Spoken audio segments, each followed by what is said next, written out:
In a drought so bad that even drinking water was scarce, my family found a hidden underground river. While everyone else was barely getting by, we had meat so often we got sick of it. I couldn't stand watching the whole village suffer, so I told them about the river. But the second the news got out, everyone in the village set their eyes on our home. Then after the drought, a brutal storm hit, and my whole family froze to death.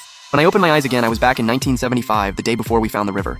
I had barely snapped back to reality when I saw Zhou Yuancheng waving a shovel at my dad. The ground was split open, the sun was baking everybody alive, and the air smelled like dried dirt. Zhou Yuancheng was furious because my dad had carried one extra load of water. My heart dropped. In my past life, this was exactly where my dad got beaten. I lunged in front of him, and the shovel handle came down right on my head. I hit the ground and played dead. Zhou Yuancheng froze. His shovel slipped out of his hand and hit the dirt. My dad, Luo Wanshen, was stunned too when he saw me lying there motionless. With bloodshot eyes, he yelled, "Zhengsheng, don't scare me like that!" Then he threw me on his back and ran for home. I could hear him crying under his breath, and weirdly enough, that made me feel at ease. This time, my dad was still alive, my two little sisters were still here, and there was still time to fix everything. The second we got home and he laid me on the bed, I opened my eyes. My mom was wiping her tears, about to run out for a doctor. When she saw me awake, she dropped the basin. I didn't have time to explain. I pulled both my parents into the back room and locked the door behind us. "Mom, Dad, we can deal with the Zhou family later. Right now, I've got something that can change our lives." I lowered my voice and pointed at the cellar. "Instead of fighting over water from a dried-up canal, why don't we dig our own well?" I still had a blood-soaked bandage wrapped around my forehead, so I looked pretty rough. My dad was sitting at the doorway, smoking his pipe, and he nearly dropped it when he heard that. He kept shaking his head. "Zhengsheng, you got hit so hard you're talking nonsense. The ground's cracked open everywhere. Where in the world are we supposed to find water? Digging a well costs money. You need workers, bricks, stone. Where are we gonna get that?" I was so anxious I stomped my foot, leaned in, and whispered, "Dad, do you trust me or not?"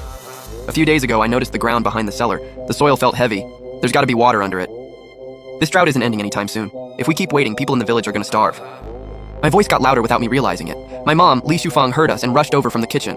Once she understood I wanted to dig a well, she was actually the first one to agree. She turned to my dad. "He's right. Water is life. If we really find water, our family survives. If the Zhou family won't let us haul water, then we'll find our own." My dad had always been stubborn. The second he heard that, he gritted his teeth and said yes. But when he looked at the wound on my head, his eyes turned red again. "Zhengsheng, what Zhou Yuancheng did, we can't just let that go." The second he brought up the Zhou family, that fire inside me flared right back up. In my last life, they used their numbers to take over our home. In the end, my parents froze to death because of them. They had too many brothers. If we fought head-on, my dad would lose. But I could still make them pay first. That night, our whole family had nothing but watery pumpkin soup. I sent my two younger sisters to bed, then brought my parents to the back room and moved the wooden bed aside. Under it was the dirt cellar where we stored sweet potatoes. "Dad, start digging right here. I'm telling you, this spot has something under it." Dad didn't say another word. He stripped off his shirt, grabbed the hoe, and got to work. He was strong and used to hard labor, and before long, he'd already piled up a mountain of dirt. We hauled the dirt out one basket at a time and dumped it by the back wall. The three of us kept digging in secret for half the night, until we were so exhausted we could barely stand. At dawn the next morning, I slipped out before sunrise. Before I left, I told my dad, "Go to the village chief first and file a complaint. Just say Zhou Yuancheng almost beat me to death. Don't worry about the rest." Dad was worried, but he still had to report for the irrigation work. That was mandatory for every household. When he got there, he went straight to village chief Zhou Xin. Zhou Xin was Zhou Yuancheng's uncle, and he was sitting on a rock drinking water like he didn't have a care in the world. After hearing Dad out, he didn't even raise his eyelids. "Your son carried extra water. That's taking advantage of the group." Dad was shaking with anger, but he still tried to explain that the water was for old man Wang, a poor elderly neighbor. Zhou Xin waved him off. "Enough. Get back to work." Dad knew the old fox was protecting family, so he swallowed his anger and went to move rocks. Meanwhile, I went straight to old man Wang's house on the east side of the village. He was the only retired veteran in town, and people respected him more than the chief. The second I walked in, I dropped to my knees and pointed at the wound on my head, crying my eyes out.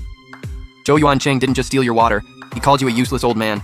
I was bringing you water and he nearly beat me to death with a club." The second old man Wang heard that. He slammed his cane on the ground and roared, "That little bastard's out of line!" I borrowed a wheelbarrow and took him first to Captain Wang San, the militia leader. The moment I saw him, I shouted, "Captain Wang, Zhou Yuancheng tried to kill me. He's causing trouble and making the whole commune look bad." Wang San took one look at old man Wang's face and immediately said, "If that's true, I'll arrest him myself." Then I took old man Wang straight to the township office. The officials there respected veterans, and once they heard what happened, they sent people back with me at once. The second Zhou Xin saw township officials, all his swagger disappeared, and he started bowing and smiling. Zhou Yuancheng was still showing off at the worksite when Wang San pinned him to the ground and slapped him twice. Zhou Yuancheng screamed at the top of his lungs and thrashed around like a wild animal. The township officials ordered the militia to drag him away on the spot, saying they'd investigate first and deal with him after. That was when Zhou Yuancheng finally realized he'd just been taken down by the one person he'd always looked down on. His younger brother, Zhou Yuanjia, rushed over and shouted, "Luo Zheng, you're dead!" I stepped behind old man Wang and said coldly, "What, you want to join your brother at the township office?" He turned pale with rage, but didn't dare swing. That night, when I got home and told my parents what happened, Dad couldn't stop grinning. To celebrate, Mom did something unheard of. She sprinkled a handful of precious rice into the pumpkin soup. After dinner, I had my little sister Luo Hongmei stand watch outside while I took my parents back into the cellar. On the third night, Dad brought the pick down hard, and a chunk of dirt under his feet suddenly collapsed. A cool gust of air blew out of the dark hole below us. It carried the smell of water, and I growled, "Dad, we broke through, get the torches!" Dad's hands were shaking as he lit 2 torches, and we climbed down the ladder. What we found below was a massive natural cave, with shining stalactites hanging from the ceiling. Before we even took 2 steps, we heard running water. The second we rounded the rock wall, my whole family froze. There it was, a 5 or 6 meter wide underground river.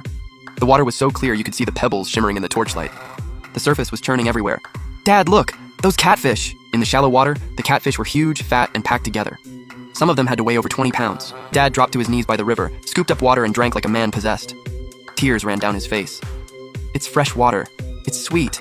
Heaven finally looked out for us. We're saved." Mom was crying too, muttering thanks to the heavens under her breath. I knew this wasn't just survival water.